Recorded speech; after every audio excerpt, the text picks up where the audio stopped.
Hello, welcome everyone. Thank you all very much for being here. We're so excited to have you for the 2025 Denny Lecture, Echoes of the Past in a Waterfront for the Future. Very excited. A few housekeeping notes before we begin. The bathrooms are past this blue sparkly tower here, down the hallway on your left.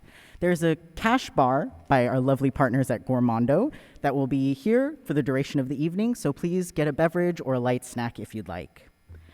The Mohai Mercantile Store is open with pre-sale available for tonight's speaker's book, Where the City Meets the Sound, the Story of Seattle's Waterfront, which is available for purchase all evening. So there will be a pre-sale sheet which you can purchase because the book is not out yet. And then after that, once you buy your pre-sale form, you can get a lovely book plate signed in the back after tonight's event. Tonight is our annual Denny Lecture, named in honor of Seattle's Denny family. We're so honored to have Maria Denny, former president and current member of Mohai's Board of Trustees, here tonight. Mohai holds a strong institutional commitment to sharing history with a broad audience. As part of this work, the Denny Lecture Series presents the very best in regional historical scholarship, recognizing an individual who is making a difference in the community and beyond through an exploration of history. As we dive into the past, present, and future of Seattle's waterfront, it's important we acknowledge that here at Mohai, we are on the historic and contemporary lands and waters of the Duwamish, Suquamish, Muckleshoot, and all Coast Salish peoples. Historically, Native communities were forcibly removed from this place, with lasting impact on the land, water, and people. Therefore, it's critical that we hold deep respect and gratitude for their unbroken stewardship of this place. We encourage you to do your own research and visit the websites of local tribes to learn more about the people whose land you're on. Now, without further ado, we're so pleased tonight to welcome a longtime collaborator of Mohai, Jennifer Ott. Jennifer Ott, yes, yeah, applause, love that.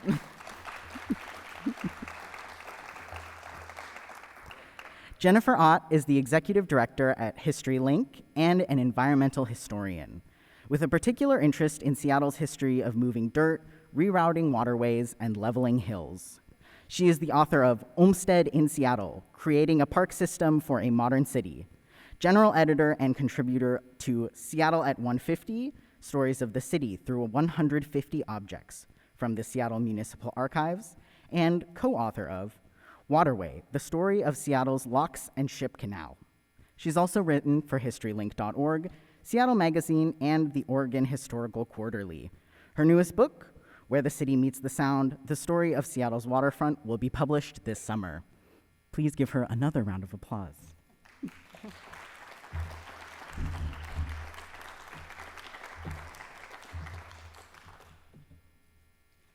Thank you very much. It is an honor to be here. I was very excited to ask to be the Denny Lecture, and thank you to the Denny family for sponsoring this. I always enjoy being in the audience, so I'm really honored to be here. And I'm going to be more disciplined than I usually am and actually read from a script in honor of the evening. But I look forward to your questions at the end. And so I'm also really thrilled to be at the end of the book project process and at the point where I get to get out and talk to people about it. Book writing is a bit of a lonely effort, and it's really nice to get out and share these stories. And so I'm going to talk a little bit about the change that's happened on the waterfront, and then even in the midst of this massive transformation, the points of the place that we can tell the stories of the past through the places that we experience them. So let me get my glasses just right. So we're in the midst of a transformational change on the waterfront. As a historian, I'm compelled to try and understand how it fits into the historical context of that place. What's different? What is the same? And how did we get here? As an environmental historian, I'm compelled to try to understand what this iteration of the landscape tells us about how we are shaping the land and sea and how they are shaping us in return. I like to explore why we do things. Or more specifically, why does a place work the way it does?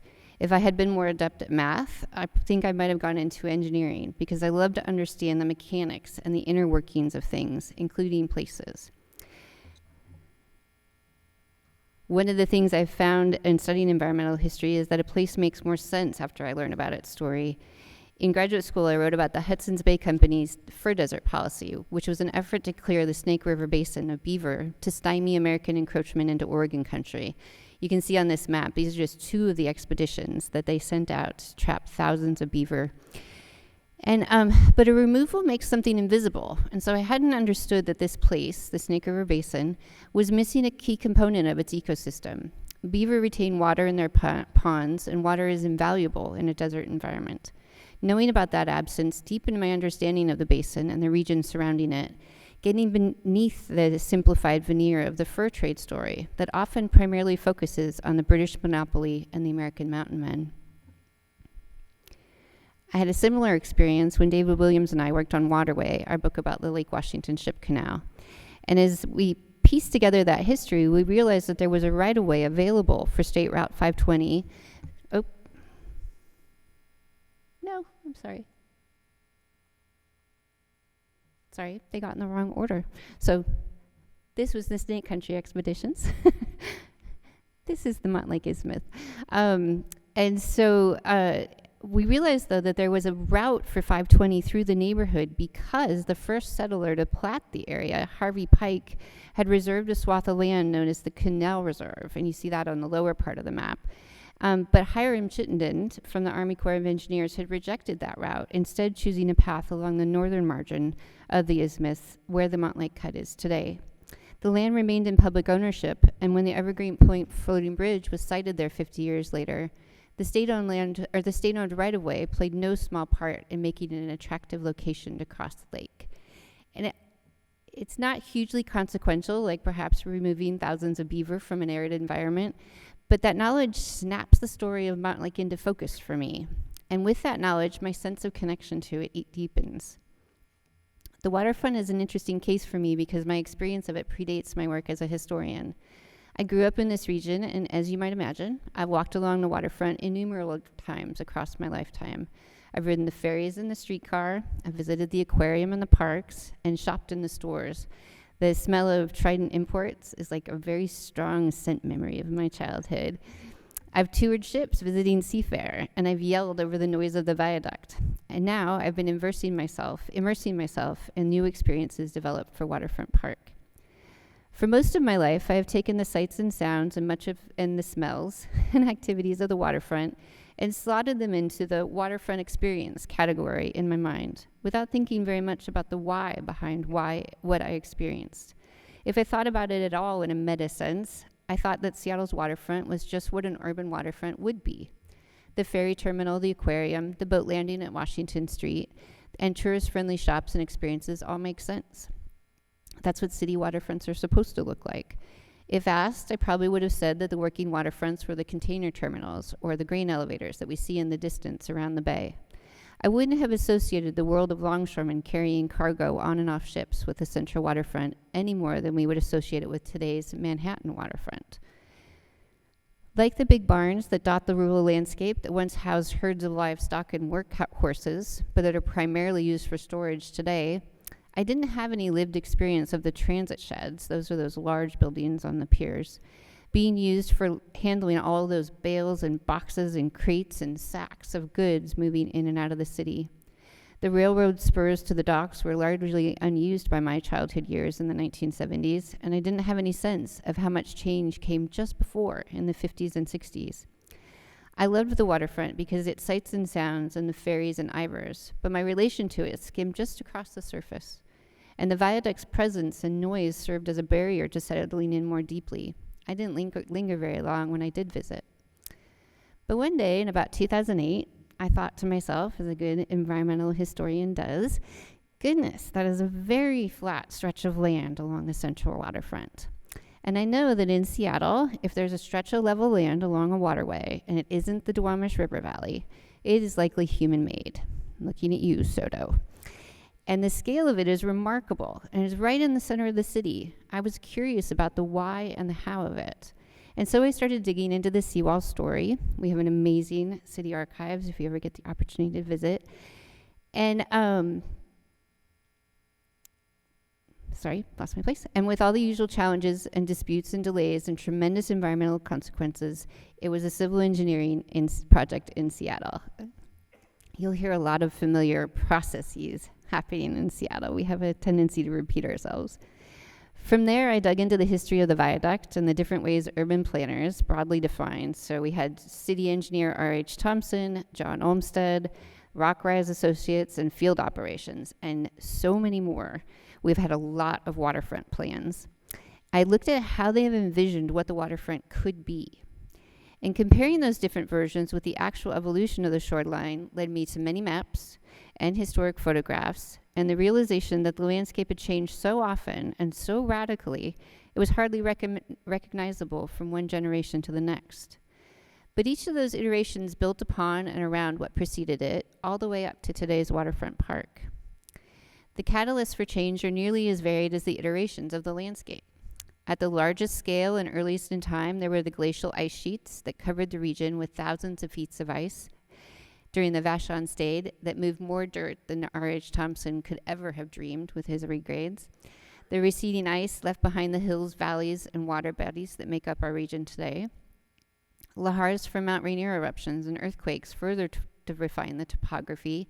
A big quake about 1,100 years ago lifted the land near the mouth of the Duwamish River and lowered the land at West Point, where Discovery Park is today.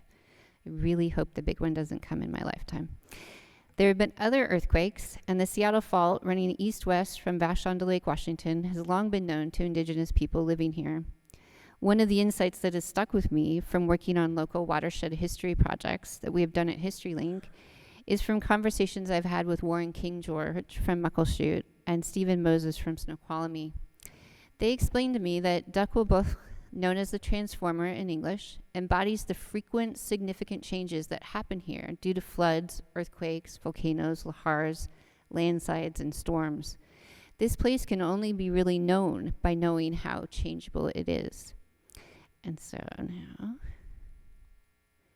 I wanted to start with this photo because another aspect of learning about our history here that completely flipped my understanding on its head is something similar. This is Annette Island in Alaska, and those are Coast Salish canoes that are pulled up on the beach there. And that is a reasonable approximation of what the shores of Elliott Bay would have looked like. Heavy forests down to the shore, and then canoes pulled up. But what's interesting is that those heavy forests that I associate with being the epitome of Washington landscapes, the fir, the Douglas fir, the cedar, and the hemlock, have only really been here for about 7,000 years. The forest didn't just spring up after the last glacial ice receded about 15,000 years ago. Temperatures had to warm, seeds had to disperse, soils had to be enriched by salmon bringing nutrients in from the ocean, and people played a role with their forestry practices over the millennia. And so when the non-native folks came here in the 1850s, they came to a landscape that had been shaped by a lot of forces and had been evolving over time already.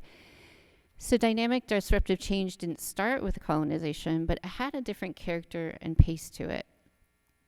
With the arrival of non-native settlers to Elliott Bay in the 1850s came the next big catalyst for change, the market economy, and the commodification of the region's natural resources.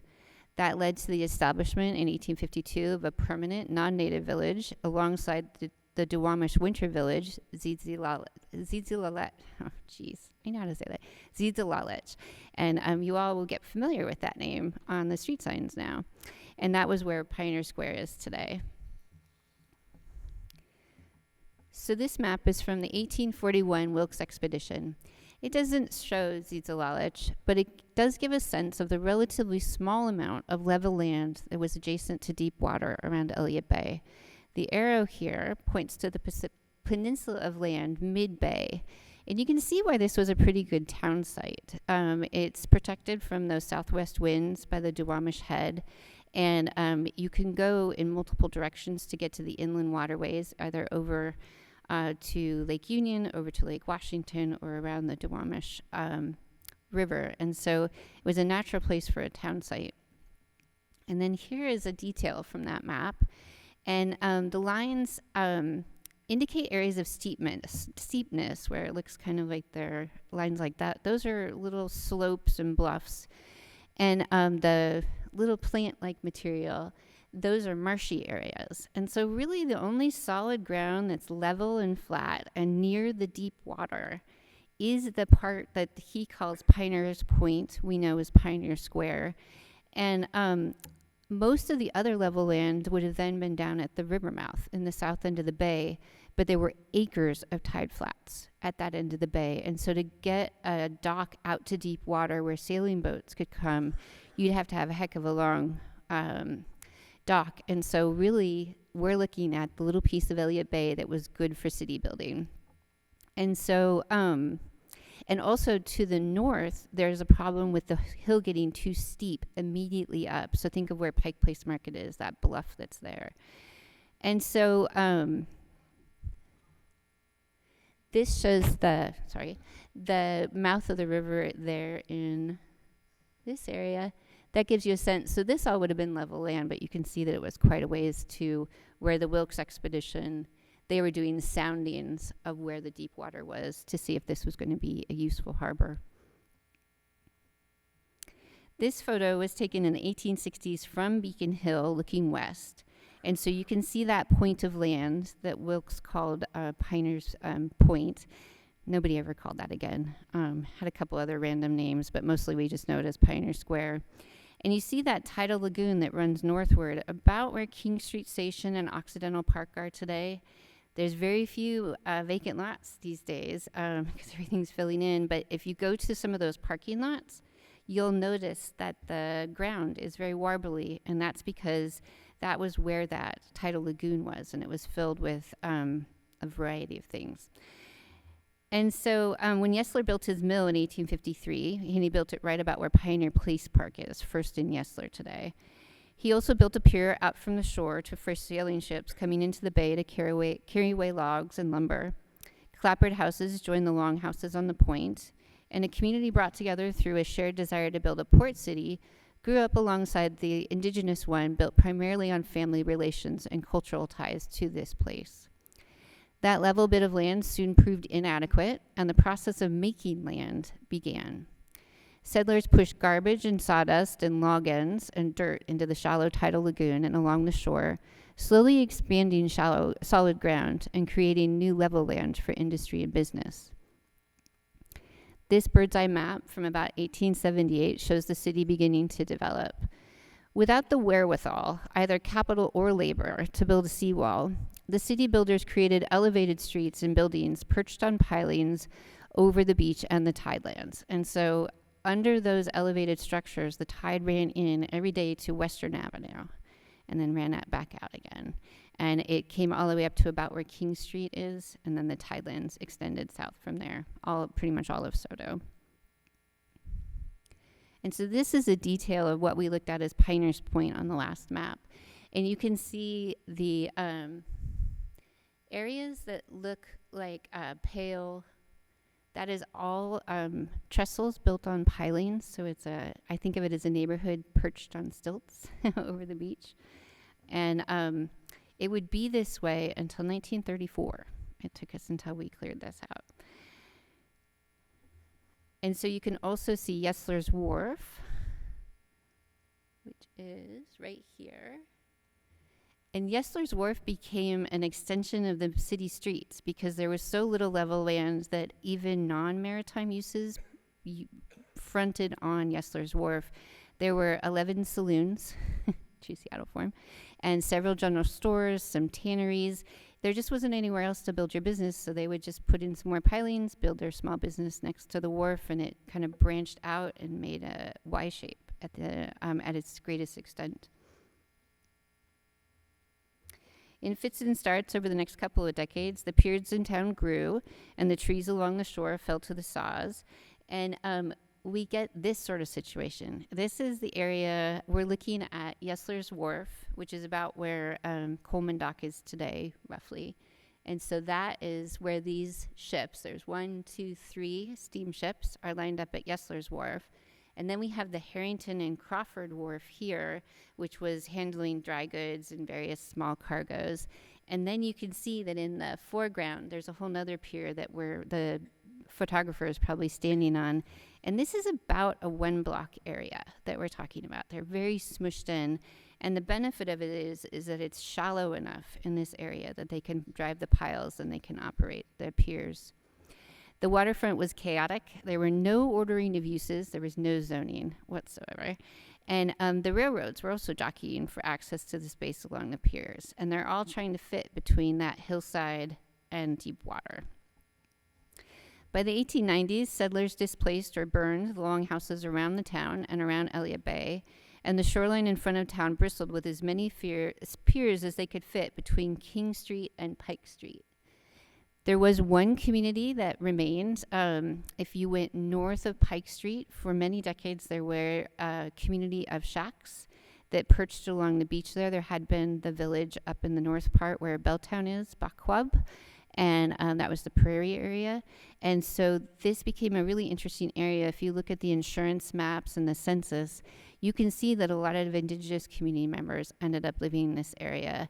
But it was also, they didn't own the land. It was a pretty transient experience. This was also the area where Kakiso Blue, Chief Sialt's daughter, lived at the end of her life. And I think that's a particularly interesting story. She lived in this area in the 1890s with her grandson, and we don't have her words, so I'm always a little cautious to attribute motivation to her. But knowing what I know from the tribal communities I've worked with, I think the connection to place really meant something to her, and she wanted to be in Seattle. She had other options, but I think that it was a significant connection that she had, and she lived in her cabin. It's right at that brick building, the Fixed Medora building, right now by the new Overlook Walk is where her home was. But what you can see is all of that sort of pale yellow area. This is the 1891 map. That is all trestles. Those are plank streets on top of pilings, and all of the buildings around them are also on pilings. And so it's a pretty precarious existence for the city, but they're making a go of it. I mean, this is 1891. We have about 44,000 people here. It's a real town at this point, and they're making the best that they can out of the resources that they have, because that deep water harbor and all of those natural resources in this region, it's just the perfect combination to build a city, and so they continue to find ways to do it. However, the expulsion of Chinese immigrants in 1886 and the Panic of 1893 slowed economic development and population growth at the end of the century. But then, 1897, the gold rush hits. The Klondike Gold Rush, 1,000 miles away in the Klondike River Valley. The gold rush triggered an avalanche of change, and I love this photograph from the Mohai collection. Those are boxes of gold. I always thought of gold seekers bringing pouches of gold home, but they brought boxes of gold. And so the amount of capital coming into the city was just tremendous. And then you also have the influx of settlers, and you have the city pretty much quadruples in a decade. And it's like the floodgates opened. They just rush into the city. And I think of the waterfront piers and the activity, it expanded like one of those compressed sponges that you drop into the water and it just poof, you've got instant city. And before long, so this is 1904, 1905, you can see all of these piers that had previously pretty much stopped at Pike Street. There were a couple of outliers, but it fills up all the way to Bay Street, which is where the Olympic Sculpture Park is today. And it's literally just boom.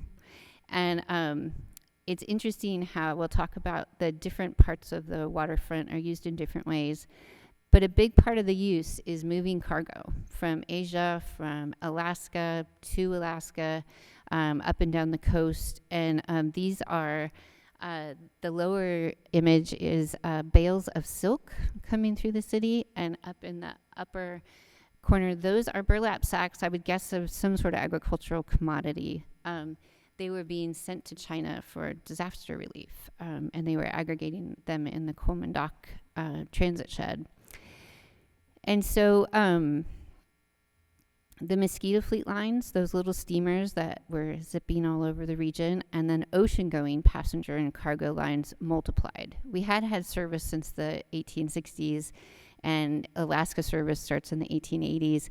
But after the gold rush, we have so many lines, like there's full pages in the newspaper of the different schedules and the different places you can go. And we get Railroad Avenue. This is because of Seattle's topography, you can't just come directly east or west into the city because there's lake and big hills in the way. And so you really only have two choices. You can come through the Duwamish River Valley, or you can come through Inner Bay.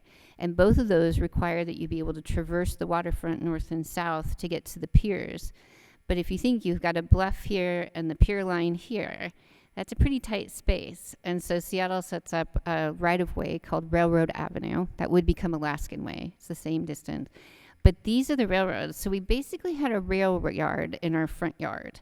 And remember that all the people coming in via this Mosquito Fleet steamers and the passenger liners have to cross this east-west. So it was a bit chaotic. If you read the newspapers of this era, there are lots of gory accidents because, people shouldn't be in a rail yard. Trains stop and start pretty unpredictably. And so this is the Marion Street part of the Commission District. This grows up really rapidly along Western Avenue. All of those big buildings that we see now, first they were a little bit smaller and then they grew into those bigger buildings. And all of the ones that have gotten an extra floor of development since the viaduct's been removed, those were all used to handle cargo distribution. Those are the middlemen that are bringing in small-scale produce from farms, but also large-scale farm implements and that sort of thing. And all of those commission houses are built with post and beam construction, and they can carry 250 pounds of weight per square foot. In their a normal office building can do about 50 pounds per square foot. And so they're these incredibly adaptable, useful buildings, and they fill that swath of land from Yesler to Virginia. And so the longshoremen are filling up the piers up and down the waterfront. Everything that comes through those piers has to be handled. Those longshoremen are expected to be able to carry 250 pounds. They have those grappling hooks. They also have those big nets that they would fill up on the dock or in the ship and then unload. But everything gets touched by human beings, and you can imagine how many human beings were working on the waterfront. And I think of this as like the heyday of the working waterfront on the central waterfront in the longshoreman sense. There are, of course, many workers there today, but this is when you just see the greatest aggregation of longshoremen. Thousands of workers are on the waterfront, and some of them are full-time, some of them are semi-permanent. Others are seasonal workers that are coming and going from the canneries and the logging camps and the agricultural districts. And so you just have an incredible aggregation of people coming through this area.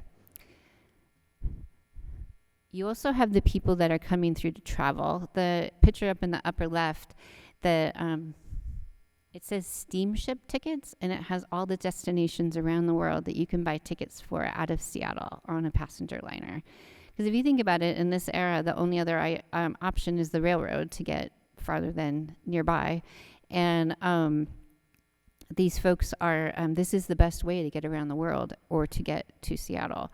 And so, and then in the lower corner, that's one of the Colman Dock structures.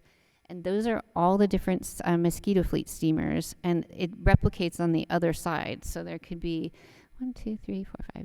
12 boats docked at Colman Dock at the same time. And I can only imagine, like, one ship comes in now, and they're smaller, but still they're not that small. But it was just this tide of people coming and going, especially after 1907 when we get the Pike Place Market, because then we become foundationally the market town for the region. So we're a transportation hub and we're a market hub. And then this is a Railroad Avenue, right about 1898. And it's a little bit hard to tell, but what we see here are several businesses that are supplying gold seekers. You can buy a tin shack there. And then there's also several piers that are serving the different Mosquito Fleet steamer lines. And so if you wanted to go to West Seattle, you went to one pier. If you wanted to go to Everett, you went to another pier. And you can see how tightly packed they are. This is that area right between Columbia and Madison, and they don't need to have the big slips coming in alongside them because they dock on the outside of the piers. And so they just put them elbow to elbow, right, to take advantage of that space adjacent to downtown. And maritime businesses abounded. As I read annual reports for the Port of Seattle, and going back, they would tout all of the infrastructure that Seattle had for maritime businesses. And I found a list titled Firms Engaged in Services in Connection with Shipping and Foreign Trade. And this is from the 1924-25 Port of Seattle Annual. And I was pretty amazed by this list, so I'm just going to read it to you. These are the businesses that are included.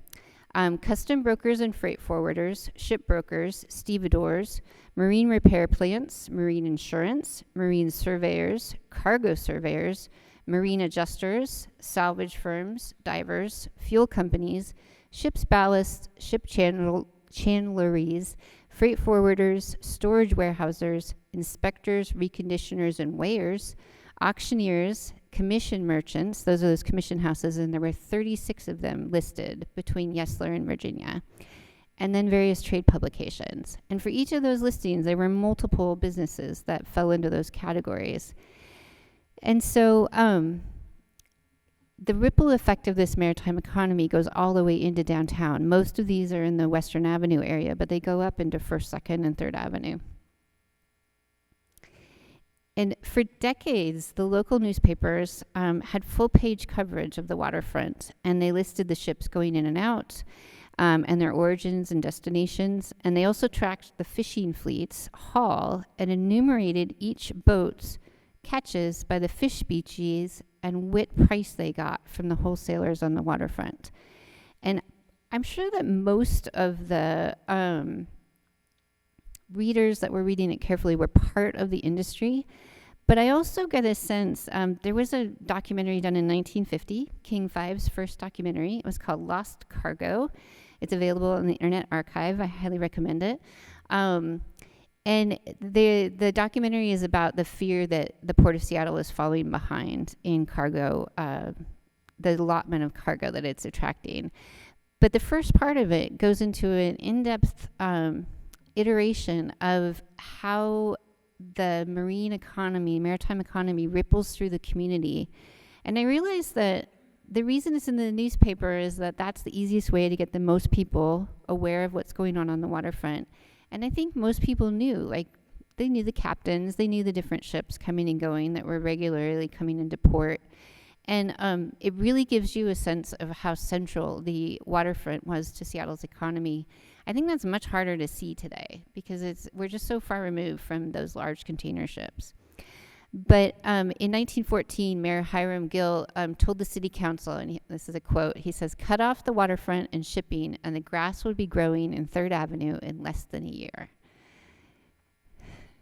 And so this level of activity and the centrality of the waterfront in the economy continued through the 1920s, even as automobiles become more common and new highways linking Puget Sound cities and towns start to reduce the primacy of the Mosquito Fleet steamers, and Seattle's central waterfront is the hub of regional travel. It's one of my favorite photos of the waterfront. This is what it looked like when a ferry got out, an auto ferry came into Colman Dock. Makes us appreciate the calm today. And at the same time, ships were getting larger.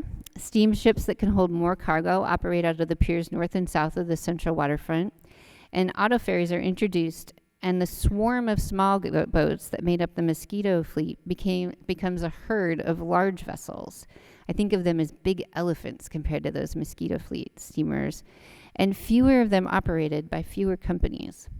The several smaller docks serving local passenger lines around the Yesler, Columbia, Marion, Madison area dwindled down to primarily Colman Dock.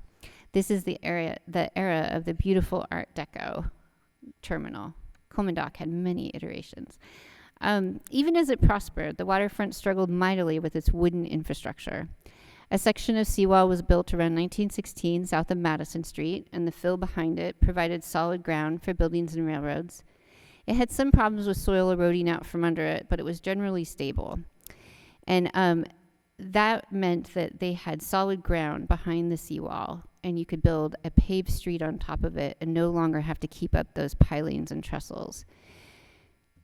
That wall would be continued south through the Duwamish River over the next several years. To the north, the rest of the central waterfront was still perched on pilings, with the tide running beneath the trestles and buildings each day. The situation further deteriorated as cars and trucks with their gasoline engines could carrying heavier loads than horse-drawn wagons, and they would sometimes fall through the trestles.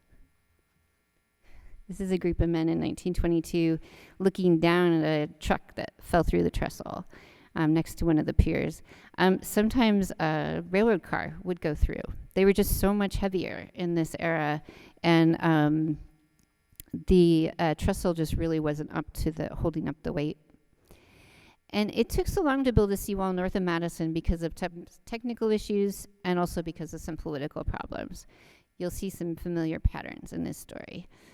First, the engineering issues. North of Madison, the sea floor is more steeply sloped and than to the south.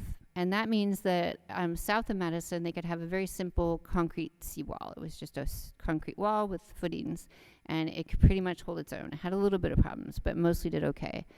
North of this Madison, you had to have a special structure, much more expensive to build. And at that time, state law required that private property owners pay a portion of the costs of the public improvements made adjacent to their parcels. And it was determined by lineal feet. And many of the pier owners and the railroad companies that owned the property there owned land on both sides of the thoroughfare. And so they had double the linear feet. And so they were going to get some pretty significant bills, and they were not interested in paying that enormous cost. And so the political finagling began. Seattle tried to get the state funding to reduce the portion of the bill to be shared by the city and property owners. The legislature balked because of the widely held belief that Seattle already received too much state funding and didn't need any help anyway compared to the less developed or less prosperous areas of the state. I think we've heard that argument a couple times over the years.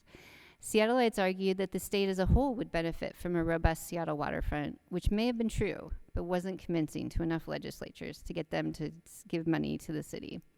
So without state funding, private property owners repeatedly blocked progress on the seawall project. They could vote against it, and if a majority blocked it, the project didn't happen. By the 1930s, the city's budget couldn't keep up with the failing wooden infrastructure. Wave action wore away at the pilings, as did the dreaded shipworms and gribbles. Gribbles are another wood-boring critter. They found every inadequately creosoted spot on the pilings and chewed away from the inside, leaving the pilings weakened and more prone to collapse. The weight of vehicles and trains continued to wear the planking on top of the pilings, requiring frequent replacement, even if they didn't break through. The Department of Streets and Sewers superintendent begged the city council to give him more money because all of it was going to replacing planking from his budget. So Mayor John Doerr, struggling with the impact of the Depression on the city budget in the early 1930s, decided that letting the consequences of inaction be felt was the best strategy for breaking the impasse. He had the Department of Streets and Sewers put up road closed signs around the voids that developed in the Railroad Avenue planking. This snarled traffic on an already chaotic waterfront that lacked both traffic lanes and signals. So up and down the waterfront, this was a particularly large gap, but there were small ones all over, and he would just have his teams put road closed up and shrug his shoulders, because otherwise all the city budget would go to it. And so in 1933, Doerr was quoted as saying, "This railroad avenue is a death trap. It is a menace to life of all that use it. The improvement should be made because daily the hazard is run of taking human life by inaction." I can't help but think of the parallel after 2001 with our viaduct that I used to just drive faster on whenever I was on it. As the situation devolved, an unexpected solution came to the rescue. State Emergency Relief Agency funds were made available to pay the workers to carry out construction as an unemployment relief measure during the Depression. This reduced the cost to be split by the city and property owners, who finally acquiesced, and the project proceeded. And so I just have to talk, this is the engineering, the environmental historian in me loves the engineering of this. The solution they came up with to deal with the slope is that they would have a corrugated sheet piling. It looked just like the inside of a cardboard box, innards, and that went into the seafloor. And then on top of that was a concrete seawall, that just like you can imagine, a smooth wall. And then that concrete had a little hook piece that went back and connected to something called a relieving platform. And that was a raft-like structure of timbers that rested on top of pilings. And so you have the wall, the relieving platform, that little keyhole is holding on to those two structures together. And then they fill that whole area behind the wall with fill. And the weight of it pressing down on the relieving platform holds that wall back so that the beach being pulled down by gravity doesn't push the wall out into the water. And it's a very tall wall. And so it's a genius. I love a good engineering solution. Super expensive, though. And so this is that structure. The people in the lower part are standing on the relieving platform, this area here. And then this is the concrete part of the wall. And then this fellow here is standing where the sidewalk is. So the rest of this area was all filled with fill. And that is the weight. It's hundreds of thousands of cubic yards of soil that's dropped behind there. And so while the transformation that ensued, this is what we get. This is the new waterfront. So we go from that picture you saw with the planking and the railroad tracks across it to this fairly orderly situation. And it's interesting because the transformation was dramatic and it was radical. It's similar to the one that we're living with through today. But when all was said and done, it wasn't really that celebrated and it wasn't really acknowledged for the accomplishment that it was. It was so far past necessary that it was treated more like checking a task off a list. I think of like your to-do list, and you're so happy that it's finally done, and then you just move on. And but it was remarkable. It was a mile-long seawall. More than 18,000 pilings were driven behind it, and they would build the relieving platform sections on Harbor Island, and then float them in at high tide. And as the tide went out, they would let it lower down onto the pilings. And they had measured each piling so that it would fit perfectly. It's remarkable work. And there was the loss of a tremendous amount of beach. That entire mile-long swath of beach was lost. And if you add that to the thousands of acres that are lost in the Soto area, the environmental impact of this project is enormous. But we did get a new streetscape with new sidewalks. And of course, if I had my druthers, I would say we shouldn't cover over beaches, but I often look at it when I see these projects that this is what city building looks like. And as long as we're aware of what needs to be done, we can be more mindful of how we do it. And that's what we see on the waterfront today with how the seawall was rebuilt. And I won't get to talk about that tonight because it's too much to put in. But I encourage you to go to Pier 62 and look back at the seawall. It's absolutely fascinating to learn about that. And so there's sidewalks, there's traffic lanes, traffic controls, and they corralled those 9 sets of train tracks down to 3, and they're off to one side. And then there's parking on the inland side. And where there had been chaos and instability, there was order and stability. They didn't have to worry about the gribbles and the shipworms anymore. But just as the waterfront seemed poised for renewed prosperity, World War II began, and the military took over the central waterfront, and new development was essentially limited. There was a little bit that happened in those years, but it was fairly quiet. Interestingly, at about the same time, work was underway on a downtown bypass highway. This would bring a radical change to the waterfront, but the waterfront was almost an afterthought in the planning process.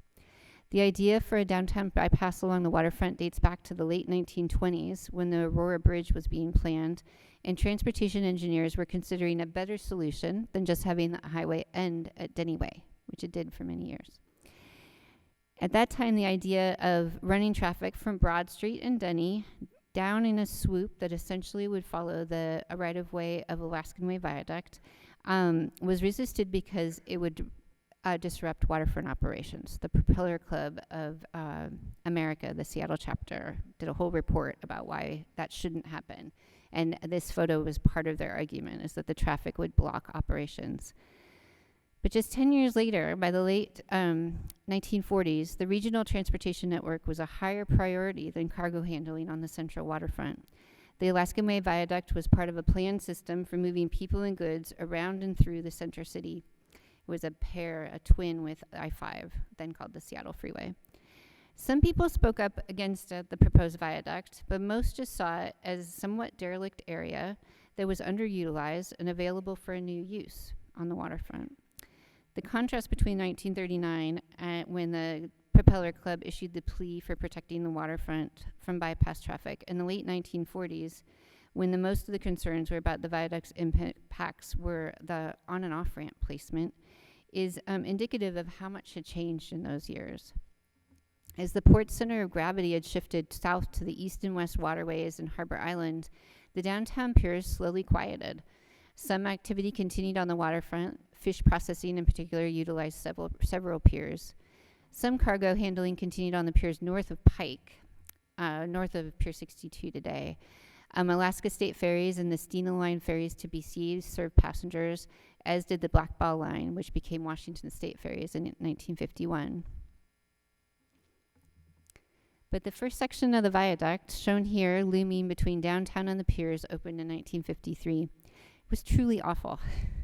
One of the first letters that gets sent to the city is a guy offering to plant plants on it and have them plant planters at the bottom of each leg, each bend, and then have the plants grow up to kind of try and make it look better, because they're awfully surprised how ugly it is.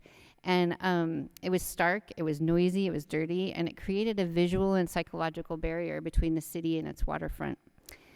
But it served a much-needed purpose in the long-term viability of a city with an hourglass shape, if you think of Lake Washington here and Elliott Bay here, and that fairly narrow area between that has a lot of hills to deal with. There is a very logical reason to put this structure where they put it. And really only a few people really, Paul Theory, the architect, wrote very eloquently what a ridiculous idea this was, and everything he wrote was then echoed for decades. But transportation was really the primary purpose, and people saw the waterfront as our back alley rather than our front porch, and so put a highway there. It's not that big a deal. So also around this time, there were some interesting technological changes that would essentially make the central waterfront obsolete for cargo handling by the early 1960s. In 1952, Ocean Tow, a shipping company, began service on modified LST ships. Those are the tank landing ships that had been used in World War II. And the ships carried ocean van lines in their holds to Alaska. And I always thought North American Van Lines, remember that shipping company? I always thought that was just trucks, but that is a truck plus shipping system. Cargo vans were the first step toward containerization. They were essentially small containers, which would radically reshape land use, pier construction, work, and the culture of the waterfront. They were first developed by Alaska Freight Lines for cargo it shipped to military installations in Alaska on barges. Trucks pulled the vans on trailers to Seattle docks. They were uncoupled from their trucks and loaded and carried north. At Seward and Valdez, the ship's onboard cranes unloaded the trailers, and then local drivers pulled the trailers to their final destinations. The vans helped solve a problem shipping companies were having in Alaska with not being able to hire enough longshoremen. There wasn't enough population to do the work for the port. And so they didn't have anybody to carry that break bulk cargo, those bags and boxes and crates that we saw the longshoremen in Seattle handling. And so ships were sitting idle for too long, waiting for their turns to dock, and then the cargo moving process took far longer than they wanted it to. And so those vans were the earliest versions of the containers we now see stacked by the thousands on ships coming and going from the Port of Seattle's terminals. The first ones were actually designed by a company in Spokane, Brown Trailer Company, and were shipped with or without their trailers. They tried all different combinations. And they could also load them onto Alaska Railroad flat cars for delivery around Alaska. So by 1953, the Ocean Tow had 2 ships doing twice weekly service to Alaska, and Alaska Steamship Company inaugurated a van-on-trailer service to Seward in 1955 on the steamship Chena. So as soon as the van lines evolved into containers in the early 60s, then that is when it became impossible to handle cargo on the central waterfront. Because if you put them in a container, where would you put them? They couldn't be shuffled in, like shoved into a transit shed, and they couldn't go inland because that's where the road is. And so you have a mass exodus of cargo handling. You still see a little bit on Pier 62, 63 into the 70s, but really it's cargo is gone in the 60s. And so what do you do with a whole bunch of large piers with enormous transit sheds? And people got clever. Oh, I'm sorry. This is a picture of the cargo ships loading. You see how even just the crane would not have fit on a central waterfront pier. But this is what we start to see on the central waterfront. And I bet a lot of people in the audience remember these businesses. Ivar's and Ye Olde Curiosity Shop had been around for a few decades at this point, but Trident Imports, the Polynesia Restaurant, the Edgewater Inn, those businesses all come in time for Century 21, the World's Fair in 1962. And they took over the piers, brought tourists down to the waterfront. Most tourists were willing to kind of scurry under the viaduct to get there. There were also a lot of excursion boats that were operating, going out to Tillicum Village or just around the bay. And this was part of a nationwide trend for urban waterfronts. They were, throughout the country, the same issue is happening. So Manhattan's piers, all of their cargo handling goes to Port Elizabeth in New Jersey. San Francisco, San Diego, they're all seeing this process. And so this becomes the solution to turn them into recreational activities, tourism activities. And in the early 1970s, the Forward Thrust Parks Bond brings Seattle the waterfront park at Pier 58. This is the one that fell into the water and is now being rebuilt. And I see the people from opposite the waterfront. That might be a bit of a sore spot. And then we also get the Pike Place Hill Climb, which is one of those efforts to try and deal with that steep hill between Pike Place Market and where the aquarium was going to be built. These developments were subject to a new layer of consideration, the Shoreline Management Act, passed in 1971, and it required cities with lands adjacent to waterways to make a shoreline management program that would determine what types of development would be allowed.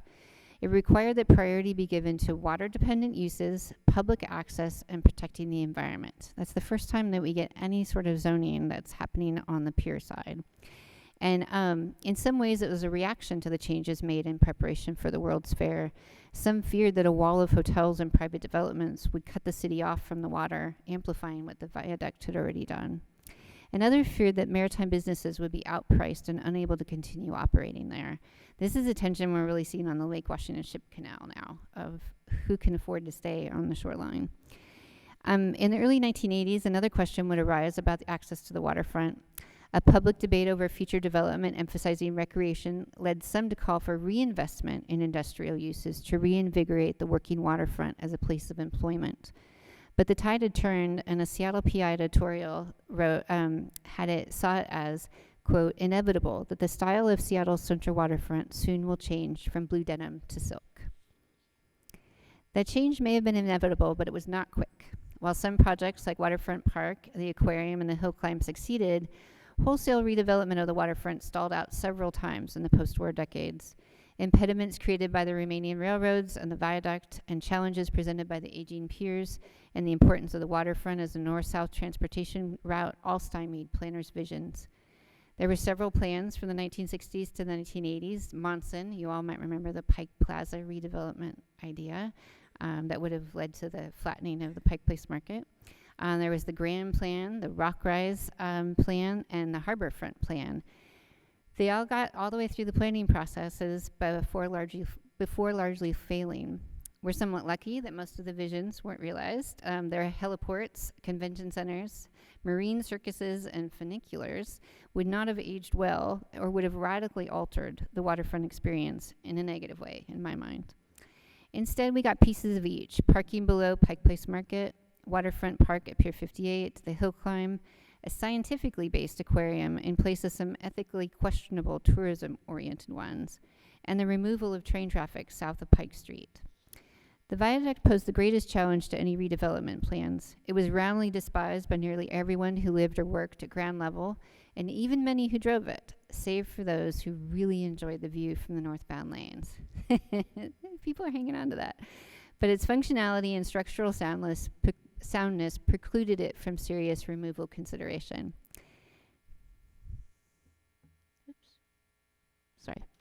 Until 2001. The Nisqually earthquake created an opening for removing the viaduct, luckily without major destruction or loss of life. When the shaking stopped that February morning, the viaduct appeared stable and the seawall remained standing, but both had suffered significant damage. I talked with Jessica Murphy, who's one of the engineers on the project, and she said her biggest fear when they went to rebuild it was that they would take a panel out and it would just unzip. And had the seawall failed, it would have been just a few tides and all of that fill would have been removed, and it would have been a disaster. So we dodged a bullet there. It brought about the change that we're in the midst of now, and wow, it's a remarkable change. I hope you all have been down there. It's people are ebullient when they're down there. It's my favorite thing is just to go bring my lunch down there and watch people enjoying the new spaces. And we started with a big idea, a waterfront for all, and then we went even bigger. It's just so much bigger than I anticipated it would be. And there are so many new things, it's hard to catalog them all. Then we have the new seawall that is more environmentally friendly. We have stormwater management. The viaduct is gone. There are 2 new piers and 1 less pier, a habitat beach and a salmon highway, and so many trees and plants. The plantings are just amazing. And a new Marion Street overpass, very similar to the last version, and an overlook walk that makes the pedestrian walkways it replaced seem quaint. The Ocean Pavilion for the Seattle Aquarium, there are swings down there, and artwork, so much new artwork, and a new ferry terminal, the bike path, and new street configurations. And there's also improvements to the east-west streets that draw that connection between downtown and the downtown between the waterfront and downtown neighborhoods. What I find more interesting, however, as a historian, are the echoes of the past in our new waterfront. And they range in scale from a touch point to a guiding principle. There's some that are echoes in form and some that are echoes in function. And some have been included because they are beloved, and some because they are a function of the physical place that they are in. But all of them contribute to the richness of the experience we have on the waterfront today. So I'm just going to walk you through some of the things that we have today and their historical antecedents. So the first one, this is an aerial shot of Pier 48 and part of Terminal 46. We're looking down with Pioneer Square on the right. And this is a big, wide open space. And there have been all sorts of conversations about what it might be. But what I think is interesting about it is it's fairly shallow water and it's enormous space that can be used for something.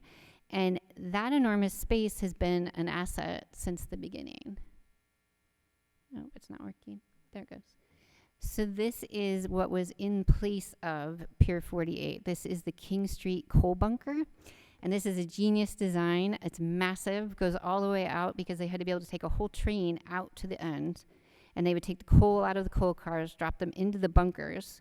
And then the reason that the ship is barely visible is because the ship is actually quite a bit lower, because then they would open the chute and the coal would fall down into the ship hold. It's kind of genius. I love a good engineering thing, as I'm sure you figured out by now. It was also big enough to have the Alaska Marine Ferry System there at Pier 48 for a number of years. And if you all remember the Princess Marguerite, the Stena Lines went through there. You really couldn't squeeze those ships into many places on the waterfront. And so that openness sort of begs for a big use, like go big or go home with Pier 48. So I'm curious to see what we'll do with that. This is the Washington Street boat landing, and it's a little bit hard to see. It is right there in that picture and right there in that picture. That was built in 1920 as a landing station for ships tenders that were coming off of military ships or coming from military bases, those smaller boats, because the big piers too big for them to land at. And then it was later used as a public pier. You could tie up to the floats. But we have a Habitat Beach here, which is a very interesting harken back to Piners Point again. This map is, you see that low area right there. That is about Washington Street, that marshy area. And so this has been a place, I have to assume, where canoes would have been pulled up for people going to Dzidzilalich. And then you see in the 1890s, this is the Washington Street Gridiron, which is a city facility. It's for moving barges in. It's an inexpensive, subsidized way to move in building materials like bricks and gravel and that sort of thing. But you see all the Coast Salish canoes that are tied up there. And what that tells you is that it continued that use and it remained at that scale all the way until they closed the Washington Street boat landing. I'm not actually sure, in the 2000s, I believe. And because it had a lot of issues, particularly with wave action from the ferry terminal and the other large ships. But I'm excited that it will become again, or has already become, a place where people can be on the beach and experiencing that sort of human scale of the waterfront. This is just a little one. I love this. These are the loading docks along Alaskan Way. Most of the businesses, the building owners, kept the loading docks. And it's such a small thing, but what it harkens back to is, I love this photo. This is people waiting for the potlatch parade to start. But you see that train that's running right alongside the building. Those loading docks are the remnant that we have of all the railroad tracks that were removed, because those were the loading docks where the cargo was moved on and off of the trains. And it just makes me happy that they're still there. There's quite a few of them, and they're now going to be lovely spaces for sitting and people watching. I've had my lunch on a few of them. This is the Colman Dock, the new Colman Dock ferry terminal. We've seen a number of iterations of the Colman Dock, but it is great because it captures that use that goes all the way through from the Mosquito Fleet to the present. And we also can see that history in these two photos. The one at the top is the Bud Long's Boathouse, was right at the foot of Columbia. It was early on a place where you could rent boats or tie up your boat for the day and come into town. And it was right next to Colman's original dock. That was also sometimes used as a boathouse. And so you have that boathouse to Mosquito Fleet, which is that photo again in the lower right, and then the Blackball Line, and then Washington State Ferries, all in the same 2 blocks. This is the Seattle Aquarium. I hesitated a moment for this one because I hope you all have the same sense of humor I do. There's a fish connection here. This is where all of the fish canneries were. So we used to eat them, and now we watch them. This is an example of the warehouses where the fish wholesalers were, and the fishing vessels coming in. And they would unload. I just love this photo of the salmon being unloaded. But I've counted about 25 different species of fish that were coming in across these boats, some of which are now in the tanks at the aquarium. Okay, this is the Overlook Walk looking southward. It's a market front building. The market is right behind the photographer. And this is one of the overpasses that traverses that hillside and carries you over the city street. And so this is the original Marion Street overpass, built out of wood in 1909. Looks a little rickety, but it is exactly the same as the Marion Street overpass today. It goes to the 2nd floor of the Colman Ferry Terminal. We also had this spectacular structure. This went from Flower Row in the Pike Place Market to the 2nd floor of the Pike Street Wharf down on the waterfront. And so the Flower Row is, if you know where Pike Place Fish is, they throw the fish, and you go down the little slope. At the end of that, that's where this entered. And you can see it was quite elaborate. It had different access points along its route, but think of that's 100 and some foot difference, and it was a wooden structure. It was taken out when the viaduct was built because it was right in the path. And then one last one. The photo isn't very good. I apologize for that, but I love that not only did they carry people up and over the railroad tracks, but this is the Virginia Street dock, Pier 63. and they had a conveyor belt to move goods back and forth between the transit shed and their inland warehouse. And so it was really challenging to have east, west, and north, south. And that is something that is still an issue today. And I think it's an interesting, I like to think about how all the people and the goods move through this area. Another one I have, and I only have a current day photo of this because I couldn't find the picture that I wanted to use, or a picture that I wanted to use. But this picture shows the unveiling of the sign that says Dzidzilalich on the waterfront. And I have been so lucky in the work that I've done on the waterfront that I've gotten to work with quite a few different tribal communities. And in working particularly, Warren King George is on our board, and Valerie Segrest is also a member of the Muckleshoot tribe. And what I've finally imbibed and really embraced is that this place is both Dzidzilalich and Seattle at the same time. It doesn't matter how much we've changed it. And I could understand that intellectually for a long time, but I couldn't really sense it. And now that we have all of this new art, we have a lot of the Lushootseed seed words that are showing up on signs and on carved into things, that I've really come to appreciate that a place can truly be two places at once, and the connection is not diminished by how much it's changed.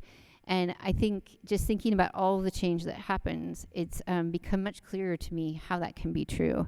And I'm really excited about the meaningful representation of the tribes on the waterfront, because I think it's an opportunity for all of us to get to have that connection that I certainly didn't grow up with. I didn't know hardly anything about our local area tribes, and I think we're all going to get a lot more familiar through the waterfront. Oh, and I forgot to show this one. This is another wonderful piece of art. This is Oscar Tuazon's To Our Teachers, and that's the house structure. So it is reminiscent of the longhouse structures that would have been at Dzidzilalich. And on each of the house posts at the northern and southern end, there's on the northern end, there is a Suquamish carver, Randy Purser. Her work is called Looking at All Tomorrows. And on the southern house post is Tyson Stevens and Keith Stevenson. They have honoring our Muckleshoot warriors, and they're beautiful carvings. And it's really nice to see that echo of a longhouse on the waterfront again, given that it would have been several of them in this area. This is the Bell Street, Bell Harbor Conference Center and Cruise Ship Terminal and Marina. And there's interesting historical antecedents here. It's been a Port of Seattle property for since 1915 and 1914. Devlin, did I have that right? And oops. What's interesting, though, is that there's a park connection. So in 1903, John Olmsted came to Seattle, and he did a park and boulevard plan. Oh, here it is. And he called for a park on the waterfront, and he said, "It is most desirable to secure a small park on the harbor front of the city. There is a high bluff at Blanchard Street, but a footbridge could be carried across the railroad to a pleasure pier. A pier can run out from Battery Street and turn southward along this nearly to the Blanchard Street Pier, thus providing a quiet harbor for rowboats and small sailboats to land at the floats." And so right at that place where Olmsted said there should be a park, we first got one at the very beginning at the Bell Street Terminal on top of the cold storage facility. But the sailors had a bit of a propensity to misbehave, and they had to close the park. And so it was closed for a long time. It has since, with the redevelopment in the 90s of the port facilities there, it's essentially a park with a lot of structures embedded in it. And we did get a marina. So it's interesting. In 1903, Olmsted was pretty much scoffed at that we would give up that incredibly valuable waterfront property for recreation and not for commercial use. This is the Port of Seattle headquarters in the foreground, and then going up to the left, there is the Pier Pier 70, and then it goes on to what's now the Olympic Sculpture Park. And the interesting thing about this area to me is that the area north of Pier 62, this is less true now because we have the condominiums and the hotel and we have some more human scaled things. But for a long time, it was almost like the Sodo of the North. It was the area where you could do big stuff. You could have a coal bunker. You could have a really enormous, the Galbraith and Bacon hardware store that sold lumber and all sorts of really large amounts of hardware types of goods. BC Ferries operated out of there for a while. And it was just the part of town where you could, a part of the waterfront where you had a little bit more open space, a little bit more gradual of an exit up Broad Street. It has some hills, but it's nothing like the downtown ones. And so you see that replicated now that the port headquarters is enormous. And Pier 70 is still one of the bigger ones. And there's the American Can Factory warehouse that's across the street from the port facility. And that's where that, I'm going to forget the name, I think it was Dzidzilalich was there. Like these really big business spaces are there. And it's interesting how it's kind of a quieter part of the waterfront. I know some people don't want it to be, but I love it. I love that when you cross north of 62, you get a different feel than you get from the rest of the waterfront. And then the last one is the Olympic Sculpture Park. And this one is interesting because it is a remarkable adaptive reuse of a brownfield. But the reason it was even available is because it was the site of the Unocal fuel depot. And it's a little bit hard to see in this photo, but these tanks here are fuel tanks. These are more like the administrative buildings. And this is the pier where ships could come in and get the different types of fuel. And so it operated until the 90s, and then it was a brownfield. And nobody could quite figure out what to do with it. And it was going to be an enormous investment to figure out what to replace that use with, but it's the perfect place for a sculpture park. You have enough open space to really spread out and do some interesting things. And the engineers and designers that worked on this space were incredibly clever with how they figured out how to deal with the brownfield, how to deal with the railroad tracks, the road, the hill, and all the different pieces that they had to put together. And it's been an incredibly successful landscape in the city. So I'll end with the book that will come out this summer. I will be so glad when it's here. And I want to be sure and thank the Documentary Media as our publisher, and the University of Washington Press distributes for us, and we couldn't do these projects without them.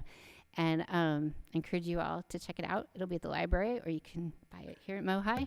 And we had a lot of fun putting it together. It's a really great story. So thank you very much, and I'm happy to answer any questions that you might have.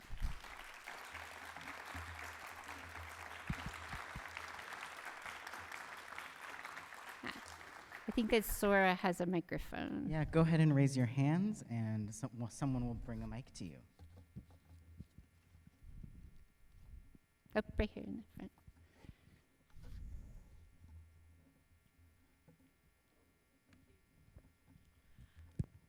My question is about time.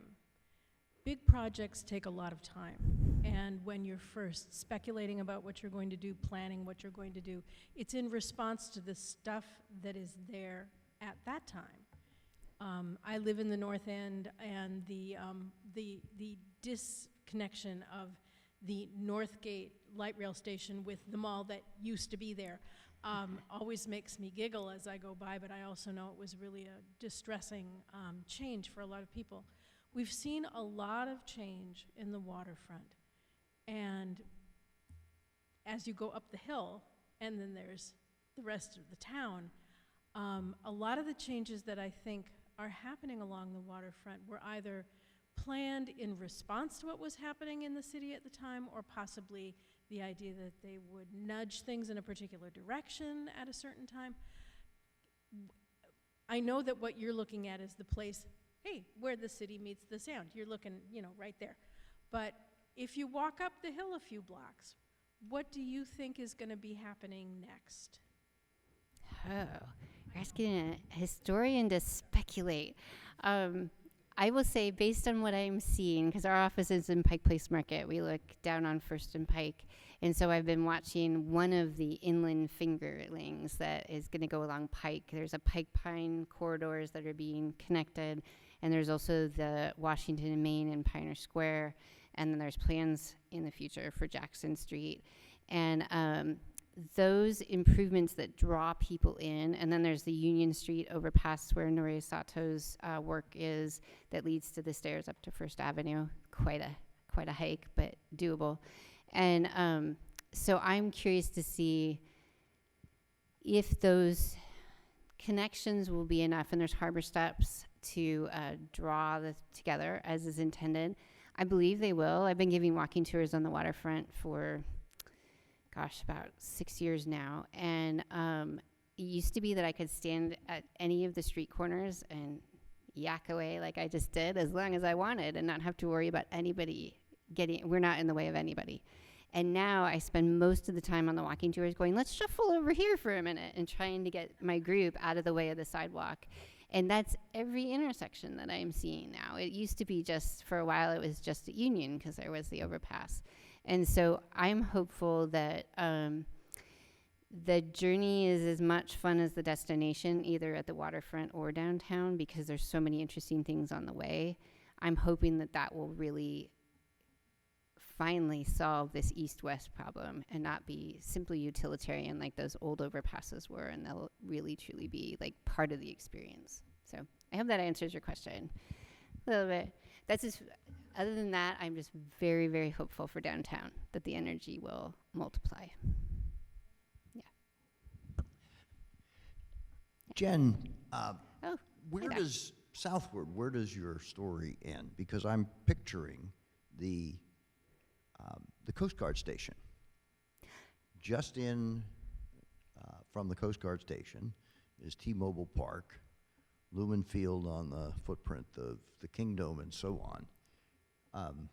That's one more connection from the waterfront inland, and then of course the freight yards, the Sears becomes Starbucks, and so on. And at what point, I mean, you have to stop the story somewhere. But I'm just curious, it seems to me maybe that Coast Guard station is a hinge point between the old waterfront and the old commercial waterfront, and then all the container docks.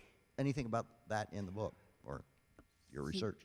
Yes, so that's a good point, and I should have said that earlier, is this book looks at King Street to Bay Street, because that is a very specific narrative arc. That story hangs together. The influences that shape it are fairly cohesive. If you go south of King Street, you get into a much different story. It doesn't really start in a non-native sense until the 1920s, when the seawall is completed down to the mouth of the Duwamish. There's the waterway story in Harbor Island earlier. But that is such a different story, and the Coast Guard station is a pre-current story, and even pre-1970s story, but it's really a wartime story. And so the port of embarkation and all that. And so I would probably not be the one to write it, but I would love for somebody to write a story of the southern lobe, the Sodo area, and all the way around to T5, Terminal 5 on the West Seattle side. And then there's the whole West Seattle story that I didn't even touch. There's a ton of industry over there. And what I think is, I'm a little bit of a activist historian. I like to think that my work informs people who are going to be voting on things. And I think there's going to be a lot of times in the next 20 years when we're going to be voting on things or writing to our city council members about SODO. And I think it will behoove us to know that history. But I'm not writing any more books for a while. So anybody that wants my notes, I will share them with you. There's a question here. Sorry, there's one in the... I had a question. This gentleman sort of took half of my question, but I'm curious what about this northern boundary of this area of interest for you? Like, what makes, I think you said Bay Street, that, is it like a geographical thing? why is that cut off there? So Bay Street was the northern terminus of most of the piers for a very long time. And the piers that come after it are all the way up at Smith Cove.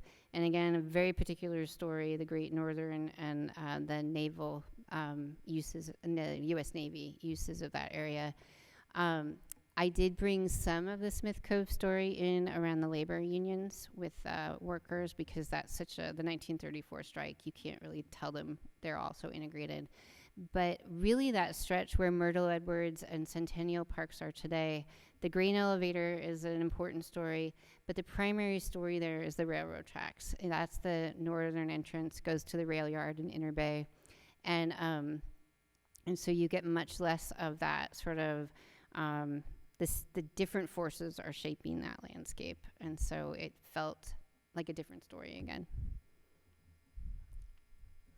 There's a lady here in the, sorry. She's next. Yeah. Oh, hey, Ryan. Thank you, Jen, for the generous bounty of knowledge that you just dropped on us tonight. You know, this change over time, and just seeing time and time again these changes, and particularly enjoyed those remnants and remainders of the waterfront, and what you shared with us tonight. What I'm curious about is kind of any further reflection on, you know, the Seattle waterfront was the front door, then it became the back door, and now it's the front door again. Just you know, kind of what you've seen in terms of that, and just maybe what some of the sentiment in the city was, you know, for these kind of big changes in terms of how it's oriented. I've actually thought about that a lot, because when it was recognized earlier as the front porch, it's because so many people were coming to the city. That's how you got here. And so it really was like you were coming to our front door. But now I think of it more in a front door in the sense of a front porch, because we are so lucky that our bay is so comprehensible. You can see the activity of the bay, and there's so many places to sit and take it in and think about the connections. I hope more people will have a deeper understanding of where the river is, because the river feels so separate, but of course it's absolutely integral to the story of the bay.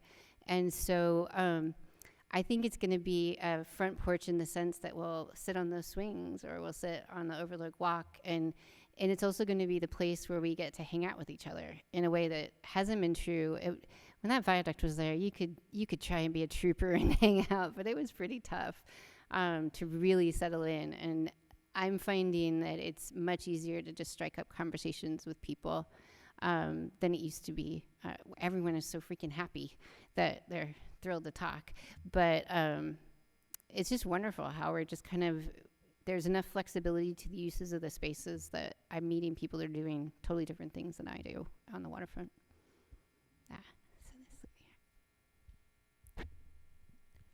I was wondering what effect, if any, the Great Seattle Fire had on the development of the waterfront. Did it change the direction of it, or was it just a stumbling block that time would fix? Yes, that's a great question, and I purposefully omitted that because I was realizing how much I was going to be telling you all, and that's a whole another story. But it's a great story because that one photo that I showed you that had the Yesler and Crawford and Harrington, and then the dock that the photographer was on, and everything's kind of mashed in and it's very disorganized. The Great Fire comes in 1889 and it burns all of the docks south of Union. And they first of all, they take all the refuse and they dump it into the shoreline, so they make some more land. And then they rebuild the piers in that uniformity. They're straight, perpendicular to the shore south of Yesler, and they're angled to they're technically east, but they're at an angle to the shoreline, and that makes it easier for boats to come and go, and it makes it so you can have as long a pier as possible. It's sort of the sweet spot between doing it parallel to the shore, which would just block everybody else. But if you do it at an angle, you can have a longer pier because there's more shallow water where the pilings can be driven. And so it maximizes the shipping activity. And then the railroad spurs that are going out, it's an easier turn for them to go out. And so after the fire, it's often attributed to R.H. Thompson, the city engineer. I looked and looked and looked. I don't necessarily think it was just him. He was the one that put the stamp of approval on it, but I think it was sort of a common sense kind of thing, and it stuck, and it really worked well. But that's the biggest impact of the fire on the waterfront. There's someone right here. Oh, thank you for the microphone. So I read the book you co-authored about the Ballard Locks and the ship canal, and I think that thing is the biggest folly. You know, it's going to bring all of this naval base and all of this industry to Redmond. Yeah, now it's just, it's only now basically a big recreational transit point. That's all it is anymore, other than the fishing fleet. And gravel for the concrete. And the gravel, yeah. That's a big one. I mean, but so I'm just kind of curious your perspective on the change of how people value the water and the city's relationship to water, because, the waterfront was once a working waterfront. It was people's passage in and out. I mean, people went to Everett and West Seattle via the Mosquito Fleet. It's going to come back. That was where all the cargo came in. It was hugely important. And now the waterfront is like the ship canal. It's a recreation point. What is your opinion on people's value with the waterfront now that it's not economic, just purely recreational? I think partly it's worth, well, you're not asking what it's worth, but people feel compelled to invest in it and envision new things for it because it's so integral to our identity. Even if we've never worked in maritime industries, we're a port town. And so I think retaining that connection, particularly when you cannot connect with container ships, they're just so inhumanly large. And so I think that that's part of the reason that we still want to have that get to the waterfront opportunity, and it's worth maintaining those piers and transit sheds and all that. But the other piece that I've really taken away from the research I've done is that even though it is an urbanized environment and it is challenging for salmon, it's remarkable what the changes that are done to the seawall, the habitat beach, the different things that are being done, they're having a real impact. And I think the Shoreline Management Act is the first inkling of this, is that we have a connection to it, not just economically, but because salmon are part of our identity, the water is part of our identity. I feel an affinity for bulk kelp that I never thought I would feel.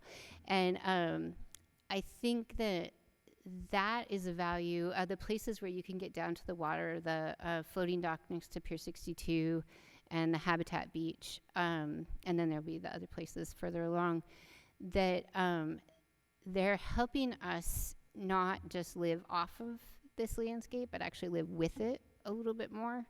And I'm hoping that will be strengthened and continued. But also the recreation part is there's so little open space downtown that it's really exciting that we now have space to spread out a little bit and enjoy the actual environment. I ended up at the end of Pier 62 and there were 5 old guys doing squid jigging, and it was during daytime, which I'd never seen, and it was hilarious because you never see them. Their little legs and they're spitting their water and all that.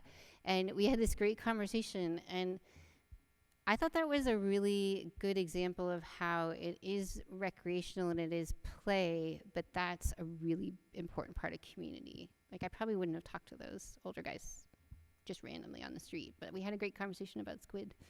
And so I'm hoping that the waterfront, and this goes back, the antecedents to this is that Dzidzilalich was a place people came together. Winter villages are a place to come together for the winter, share stories, share knowledge. And that is a really powerful thing that we can carry forward. So I think it's very philosophical more than practical, but I'm hopeful for that part of it. Okay, I think that's it. Thank you so much. It was really fun. Oh, no, it's